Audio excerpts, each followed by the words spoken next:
"I will be your fiancé," demanded. "I respect her me time." So I did. Then I caught her on Bumble. She got the space she wanted. Wedding canceled, joint account, wiped eviction, notice served. I never thought I would be the one telling a story about betrayal. 3 years with Amanda felt like building a dream brick by brick.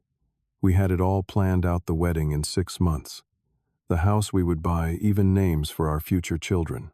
When she asked for me time, I respected it completely. I wanted to be the understanding partner she deserved. How could I have known that her need for space was actually making room for someone else? The signs were there, but love has a way of blinding you to the obvious. If you are watching this video, drop a comment letting me know where you are watching from. Hit that like and subscribe button. If you have ever ignored red flags in a relationship, trust me, this story might save you from the heartbreak I experienced. I met Amanda at my college friend William's birthday party. She walked in wearing a blue dress that matched her eyes, and I could not look away. We talked until 3 a.m., about everything from our favorite books to our career ambitions. She was smart, funny, and seemed genuinely interested in my boring software engineering projects. By the end of the night, I had her number and a date planned for that weekend. Our early dating phase was everything you would hope for. We had coffee at this little shop downtown every Saturday morning. We took weekend trips to nearby cities, discovering new restaurants and museums together. We both loved hiking, and some of our best conversations happened on mountain trails. Amanda worked in marketing, and I admired her creativity and drive. We seemed perfectly matched in our interests and values. After 18 months of dating, moving in together felt like the natural next step. We found a 2-bedroom apartment downtown close to both our offices. Living together revealed new sides of each other, mostly good ones. I learned she could not cook to save her life but was meticulous about keeping the bathroom clean. She discovered my habit of leaving coffee mugs everywhere but appreciated how I always made sure her car was serviced on time. We established routines that became the framework of our life together. Sunday brunches where we would read the newspaper and plan our week. Tuesday movie nights with takeout from our favorite Thai place. We split household chores based on what each of us hated least. It was comfortable and felt right. Our finances merged gradually. First, a joint account for household expenses, while maintaining our separate accounts for personal spending. We were both cautious about money saving for our future together. Amanda was particularly excited about buying a house, eventually constantly sending me listings, even though we were not ready to purchase yet. After 2.5 years together, I proposed at Sunset Point, our favorite mountain overlook.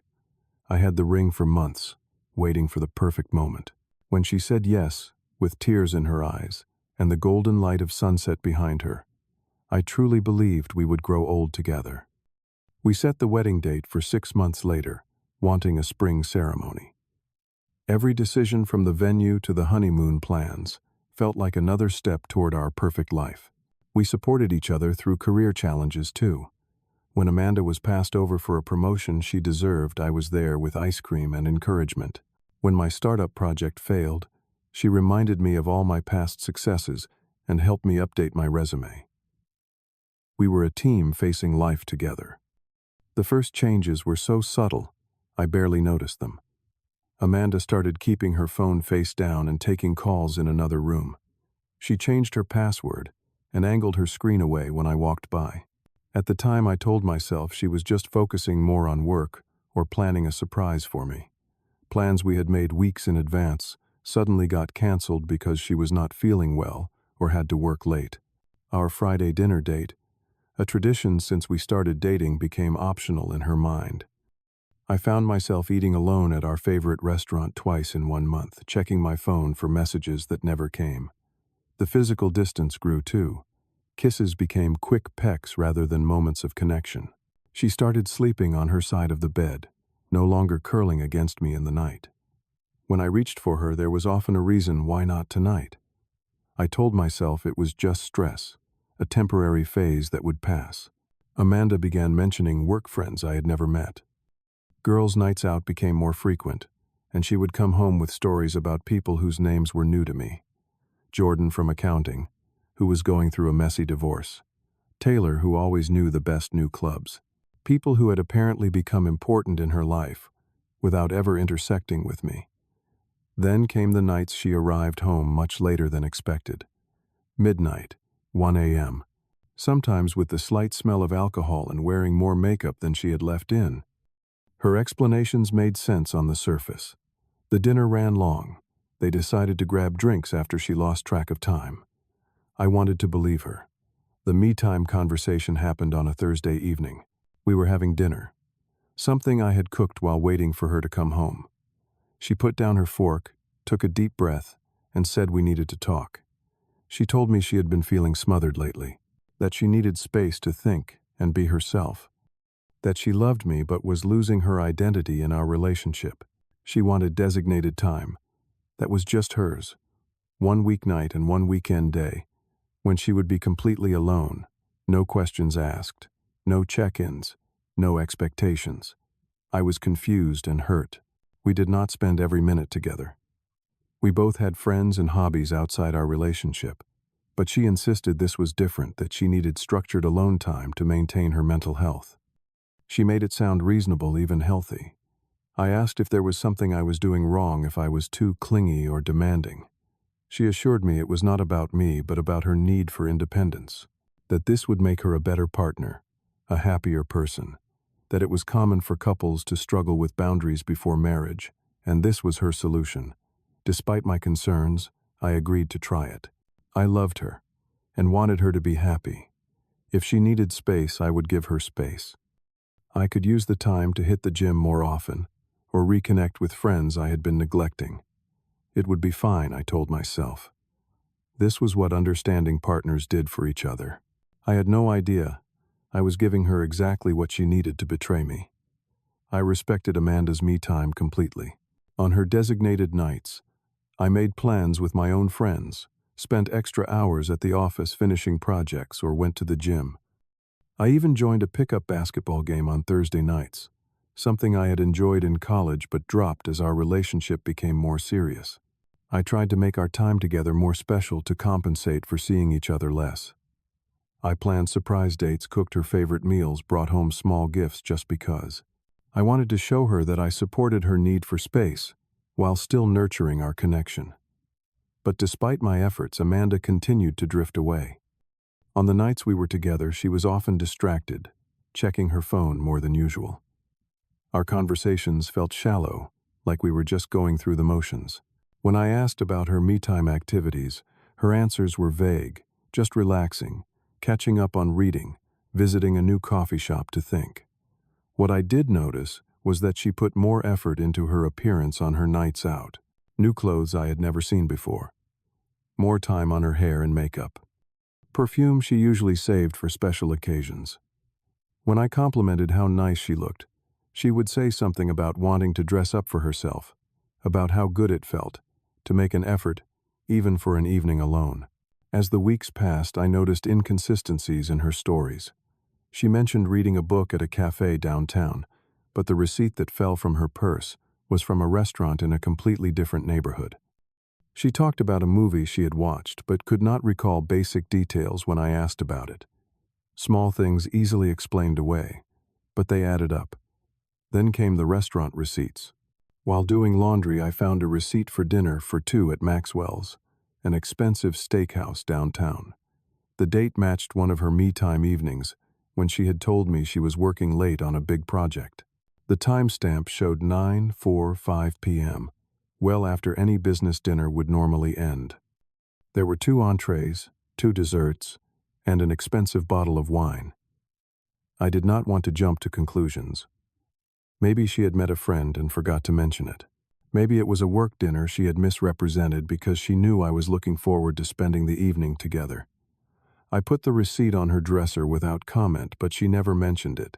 The first real warning came from my friend Jason. He called me one morning, his voice hesitant. "Bryce, man, I do not know how to say this, but I saw Amanda last night at the Loft," he said. That was not unusual. The Loft was a popular bar, and it had been her me-time evening. "Was she alone?" I asked, trying to sound casual. "No, that is the thing.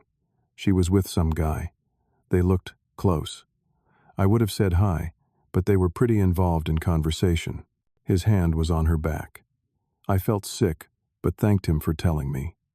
When Amanda came home that night and I asked how her evening had been, she said she had worked late and then gone home to take a bath and read. The lie came so easily to her that I almost doubted Jason. Almost. Then came the text notifications that she quickly dismissed when I was nearby. The way she angled her body away when typing messages. Once I glimpsed a man's name on her screen before she hurriedly turned it over Jake. I was caught in an internal battle between trust and suspicion. I had always believed that relationships needed trust to survive, that jealousy was toxic. But these were not baseless fears. These were specific incidents, concrete reasons to worry. Still, I hesitated to confront her without being certain. What if there were innocent explanations for everything? What if I was misinterpreting normal behavior because of my own insecurities? The discovery that changed everything happened by pure chance. I was meeting my friend Tyler at Hudson's, a bar downtown that we had frequented since college. It was supposed to be Amanda's working late night, not even her designated me time. I had texted her earlier to say I was going out with Tyler, and she had replied that she would be at the office until at least 10, and then heading straight home. Tyler and I were catching up at a corner table when I saw her.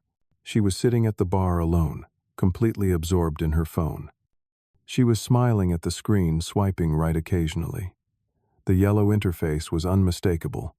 Bumble, a dating app. The shock froze me mid-sentence. Tyler followed my gaze and swore under his breath. "Do you want to go over there?" he asked. I shook my head. I needed time to process this, to think about what to do next. I watched as she finished her drink, still swiping, still smiling. Then I saw her face light up as she looked toward the door. A tall man in a blue button-down approached her, leaned down to kiss her cheek, and sat on the stool beside her. They immediately fell into comfortable conversation, his hand resting on hers. We left without her seeing us. I could not confront her there. Not in public, not with my thoughts and emotions in such chaos. Tyler offered to let me crash at his place, but I declined. I needed to check something first. At home, I opened our shared laptop and looked at our joint credit card statement. There it was, a pattern of spending that told its own story. Charges at restaurants I did not recognize on her me-time nights. A hotel charge from the previous month when she had told me she was at a marketing conference in a neighboring city. The conference was real. I had verified that, but the hotel was different from the one her company had booked. There were also charges for gifts I had never received: a men's watch, a leather wallet, cologne from a high-end department store. Nothing extravagant enough to stand out on a monthly statement, but clear evidence when viewed together. I called Michael, my oldest friend, the one who had seen me through every major crisis in my life. "Get over here," he said immediately. "Bring what you need for a few days." I packed a bag while waiting for Amanda to come home, but as midnight approached, I realized she would not be returning soon. I left the apartment door, locking behind me with a finality that seemed to echo my closing trust. Michael listened without judgment as I laid out the evidence. Then he asked the question I had been avoiding. "What are you going to do?" "I need to be sure," I said. "Completely sure." We came up with a plan. I would tell Amanda I had to go on a business trip for 3 days. I would actually stay at Michael's apartment. Then I would watch what she did when she thought I was gone. It felt calculating, even underhanded, but I needed irrefutable proof either of her innocence or her betrayal. I could not make a decision that would alter both our lives based on suspicion alone. The next morning, I told Amanda about the sudden business trip. I had expected at least a token show of disappointment, but what I saw instead was poorly concealed excitement. She immediately started suggesting restaurants I should try in Chicago, things I should see if I had free time. As if she could not wait for me to leave. "Have a great trip," she said, kissing me with more enthusiasm than she had shown in weeks. "I will miss you." From Michael's couch, I monitored our joint credit card activity online. The first night, there was a charge from Lorenzo's, an Italian restaurant known for its romantic atmosphere. Then an Uber to an address I did not recognize, followed by another Uber much later to our apartment. The second night showed a charge from a hotel downtown, the kind with plush robes and room service. The same hotel appeared on the third night as well. There were also charges for drinks, for another fancy dinner, for a lingerie store I had never bought from. Then came the final blow. A mutual friend unknowingly sent me a photo from a club opening. In the background, clearly visible, were Amanda and a man with his arm around her, waist her head on his shoulder. Their body language was unmistakable. This was not a new relationship. This was comfortable intimacy built over time. My time. Our time. I decided to return home unannounced. Michael offered to come with me. But this was something I needed to do alone. I arrived at our apartment around midnight. It was empty, meticulously clean, as if prepared for my return. I sat in the dark living room and waited. At 2 a.m., I heard the key in the lock. Amanda walked in, humming to herself. When she turned on the light and saw me sitting there, she gasped, her hand flying to her throat. "You are back early," she exclaimed quickly, composing herself. "Why did not you tell me? I wanted to surprise you," I said, my voice calm, despite the storm inside me. "But it seems I am the one who got surprised." "What do you mean?" she asked. But her eyes darted away, and I could see her mind working, constructing explanations, alibis, lies. Slowly, methodically, I laid out what I knew. The receipts, the hotel charges, the gifts, the friend's photo, her profile on Bumble. I presented each piece of evidence without accusation, without raising my voice. Just facts that could not be denied or explained away. She tried anyway. The restaurants were with girlfriends. The hotel was a mix-up with the accounting department. The gifts were for her brother. The photo was just a friendly pose. The dating app was something she had forgotten to delete from before we met. Each excuse was more desperate than the last. Finally, when I showed her the detailed timeline I had constructed matching her lies against her actual whereabouts, she broke down. It did not mean anything, she sobbed. It was just a fling with Jake from work. It started 6 months ago, but I was going to end it. I swear. I was confused. I was scared about the wedding. I needed validation. I made a mistake. 6 months. Half a year of lies. Of me believing in us while she built a relationship with someone else. All those nights, I had respected her need for space. She had been giving that intimacy to another man. She blamed me then, said I had been too absorbed in work, too predictable, too settled, that I had stopped trying, stopped surprising her, that I had made her feel invisible, that she still loved me, but needed more excitement than I could give her. Then came the pleading, the promises to end it immediately, to go to couples therapy, to postpone the wedding until we had worked through this. She cried that she could not lose me, that she had made a terrible mistake, but we could get past this, that many couples survived infidelity and became stronger. We talked all night, or rather she talked, cycling through excuses, blame, and begging, while I sat in stunned silence occasionally, asking a clarifying question that would expose another lie.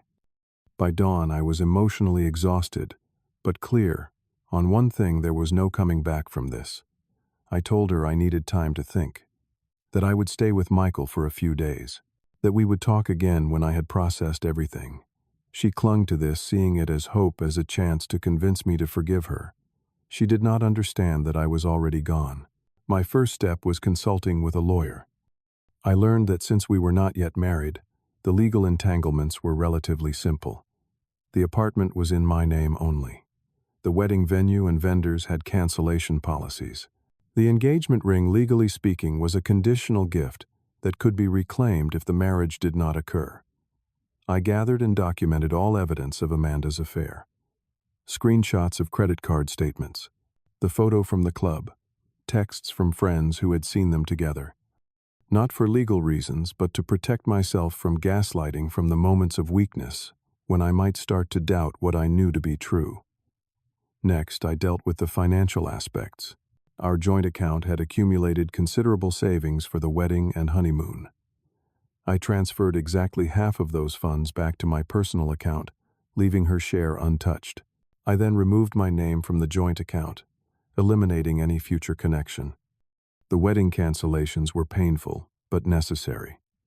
Each call to a vendor was another acknowledgement that my planned future was dissolving.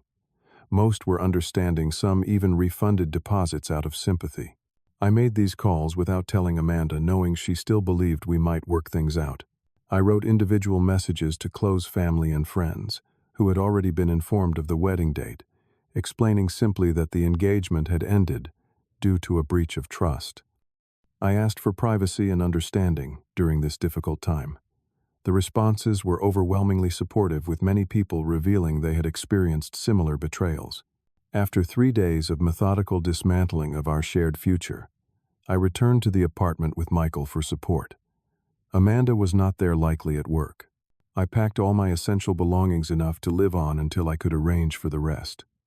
As a final act, I left her engagement ring on the kitchen counter with a note that simply read, "I deserve better than lies. So do you.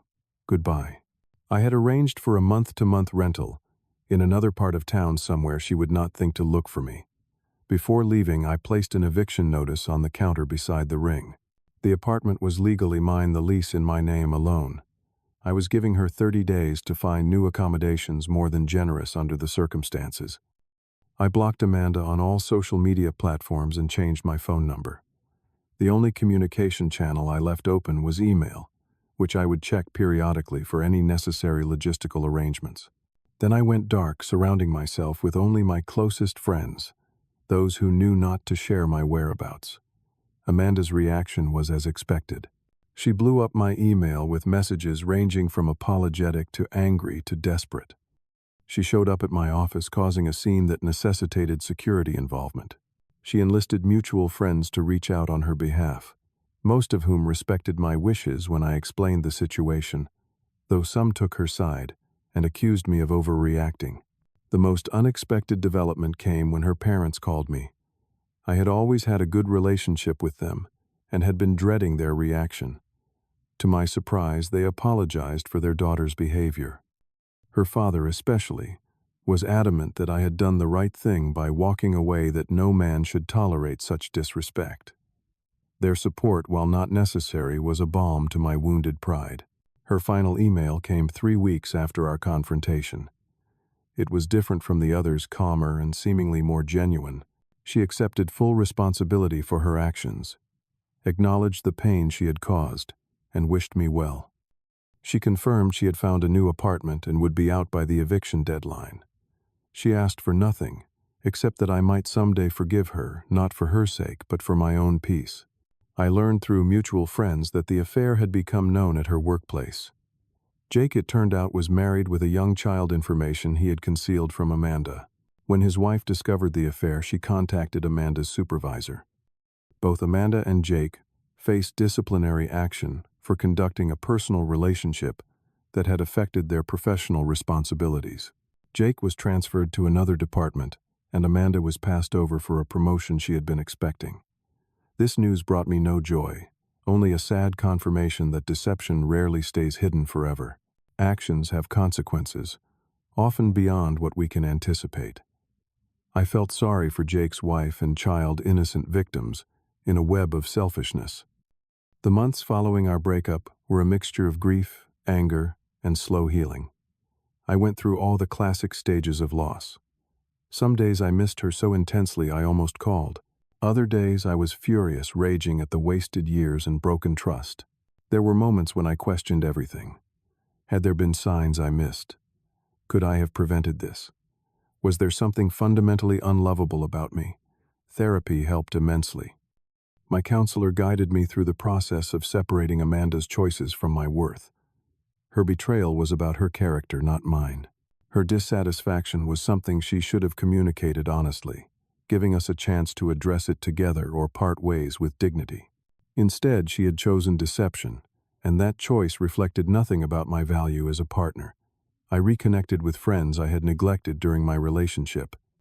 People I had once been close with welcomed me back without judgment, filling my weekends with hiking trips, game nights, and conversations that helped rebuild my sense of self outside of being someone's partner.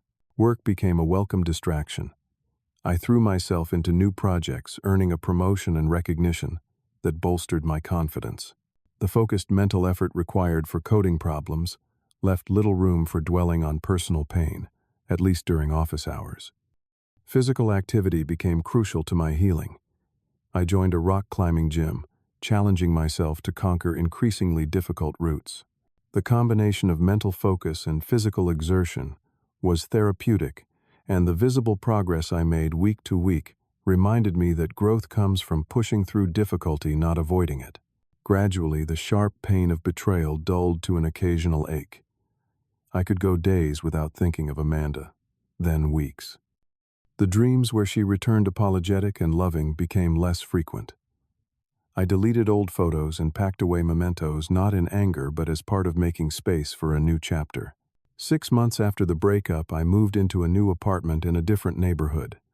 It was smaller than the one we had shared but felt larger without the weight of lies.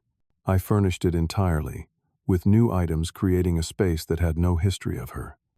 It became my sanctuary, a physical manifestation of my fresh start. Dating again was a gradual process. I was cautious, transparent about my recent experience, without dwelling on it. I made a point to establish clear expectations and boundaries early on, having learned the value of direct communication. I met women who had their own stories of heartbreak, and there was comfort in this shared human experience.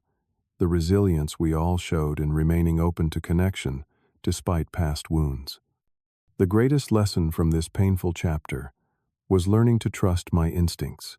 The subtle unease I had felt when things first changed, the quiet voice that questioned inconsistencies.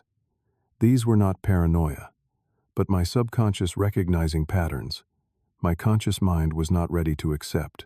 Now I listen to that voice, giving it the respect it deserves. I also learned the importance of self-respect. By walking away decisively, by refusing to accept lies and betrayal, I had honored my own worth in a way that no external validation could match.